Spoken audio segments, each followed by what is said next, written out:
All right, so we'll roll on to the second question here. So we've just gone through hip rotation and the demands throughout the squat. What about, I think the next thing, most people understand deadlifting, but let's go into the bench press, because I think it is a little bit misunderstood how much internal rotation at the humerus you kind of require to execute a bench press. So it's the same thing, you just can't see it as well. We can't picture it. Like, it's not like I'm doing a bench press and going, right. You know? So I think it's just hard for people to picture what the arms, how is the arm doing that? So again, it's always like it's gradients and like what direction are you heading more into? So when it comes to it's like, and in many ways it's kind of like, are you internally rotating now?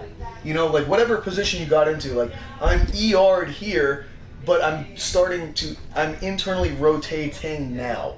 And that's always kind of the thing that and people can get all caught up with that. They're like, is it internally rotated or internally rotating? And it's like, what we're generally talking about is someone that's increasing how much they are internally rotating. Mm-hmm. So number one, as we kind of talked about before, if I'm looking at this arc of the arm going through space, the middle is the peak of compression and internal rotation. And when I'm here, it's kind of like, you know, as I've gotten my arms from here to here, the motion has been scapular upward rotation. That's kind of the thing that's moving at that point in time. Now, it's not fully upwardly rotated. It's just been upwardly rotating, which is a great thing, because what it's doing here in this mid zone is it's basically building a wall of pressure back here. And it's like a brick wall that's going to be able to allow me to create as much forward drive of pressure as I possibly can.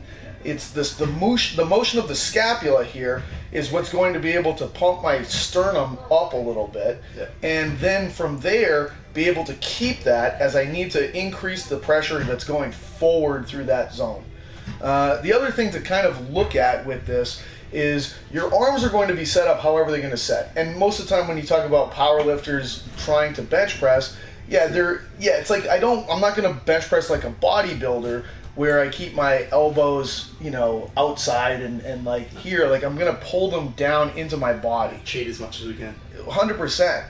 You know, but as you do that, look what happens to the sternum. You know, the sternum just keeps rising and rising and rising, which is ultimately, people think that they're downwardly rotating their scapula in that position. And I got news for you, you're not, is the thing. Like, you're just, in this position, as soon as you bring your arms from here to here, you are upwardly rotating your scaps to accomplish that motion. And if you are here, you can be trying to pull your shoulders down, but the actual thing that you're doing is you're just making your sternum go more forward, which is great, because that's demonstrating to me that you're creating more of a forward drive of pressure going forward. Okay, but it is not what everybody thinks they're doing. So it's not the QE as well, like lift your sternum. Right. You know, it's just accomplished secondarily. But as you bring your arms down, and the other part is, if I'm internally rotating my arm, the other thing that will go along with that is pronation. If I'm internally rotating, I'm pronating. And a barbell every single time is going to cause you to be pronated, all right? So, and as I'm bringing the bar more and more into my body, it's harder and harder and harder for me to continue to be pronating. So the more that I'm pronating, the more that I'm internally rotating.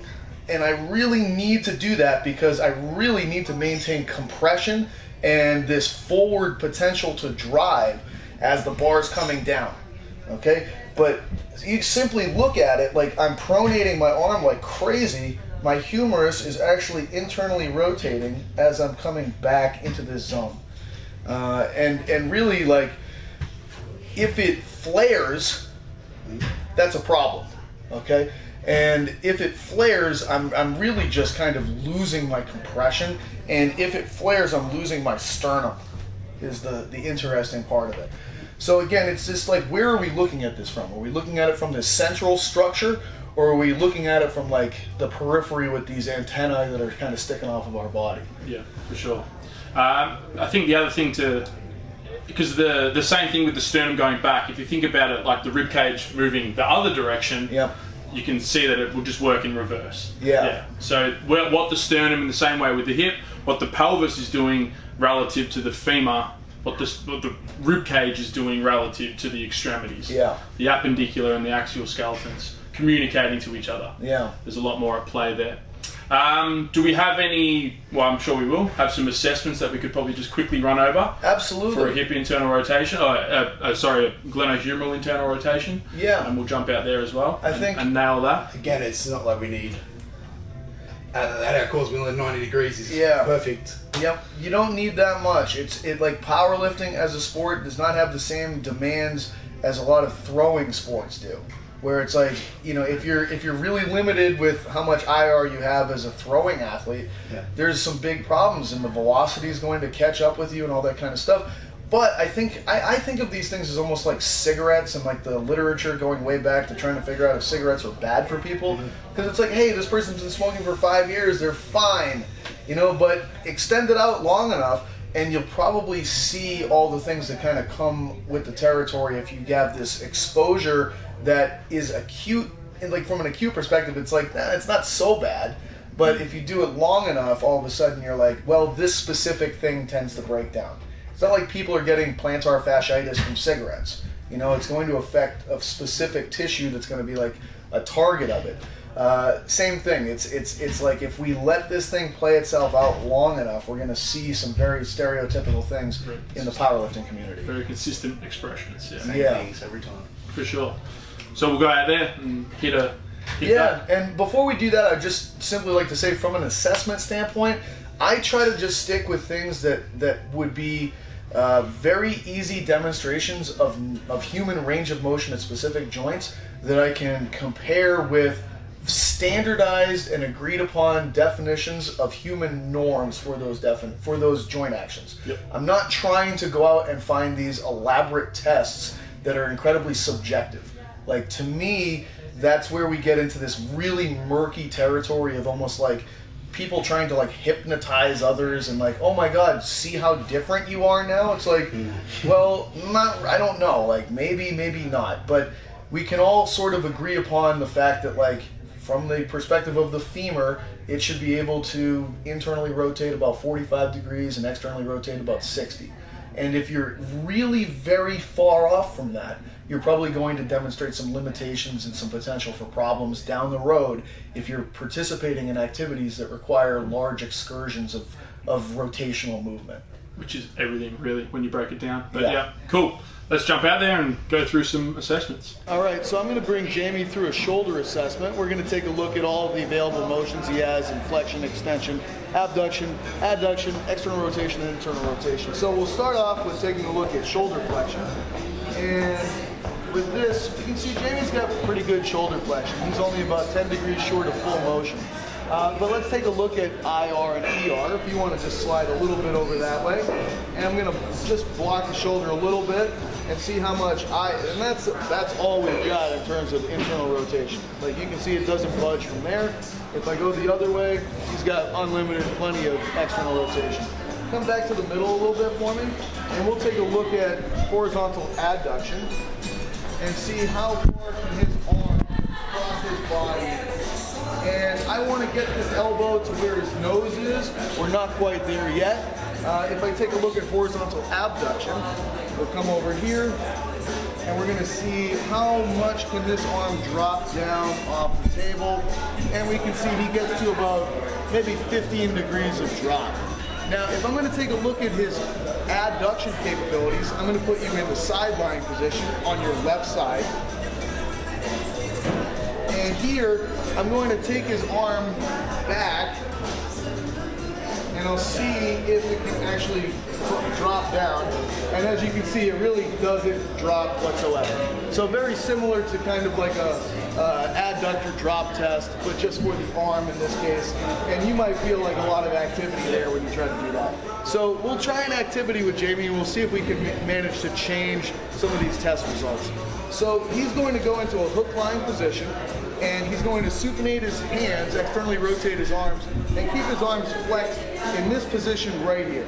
So now, Jamie, you're going to get a really good quality exhale. You're going to blow through a straw.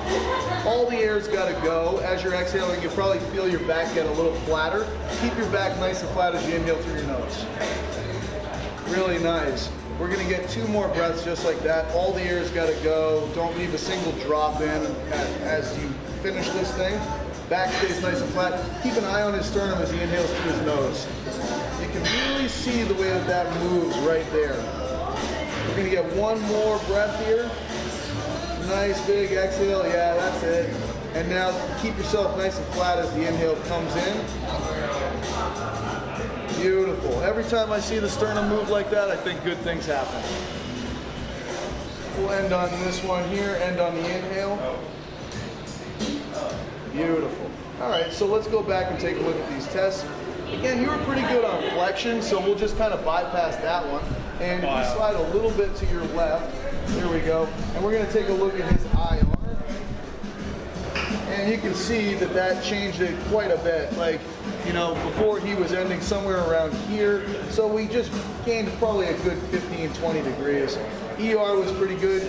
We'll take a look at horizontal adduction.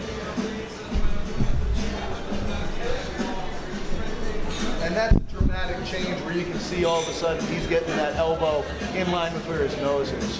So if you come over to me a little bit more, we're going to go horizontal abduction. And with this test, now we can see he's really reached the point of being about 30 degrees off the table. Again, it's a good solid 15-degree range of motion increase. So now let's take a look at the adduction capabilities. And we're right there. And we'll bring the arm back, and we'll see if it can drop down. And it's a lot more adduction after doing this drill. So you can see with some pretty simple things, if we just manage to position him properly, based on his test results, he was just showing me his sternum really wouldn't pump through the zone. And I just biased you towards a place where we should fill the system really effectively and cause the sternum to really expand in a nice anterior direction without just simply making the whole rib cage move with it. So, nice opportunity to show these kinds of changes. See, that's the end of the video. Thank you for going through all of this. Where can people find you? And what have you got out there in the interwebs? Yeah, I think the easiest place right now anyways is probably actually my Instagram page. Yep. Like that's gonna, I'll be able to get back to you if you send me a message through there. I post a lot of stuff in there. I kind of put a lot of my activity in there as well. You know, I'm currently doing a presentation called Rethinking the Big Patterns. I'm writing a book that corresponds with that.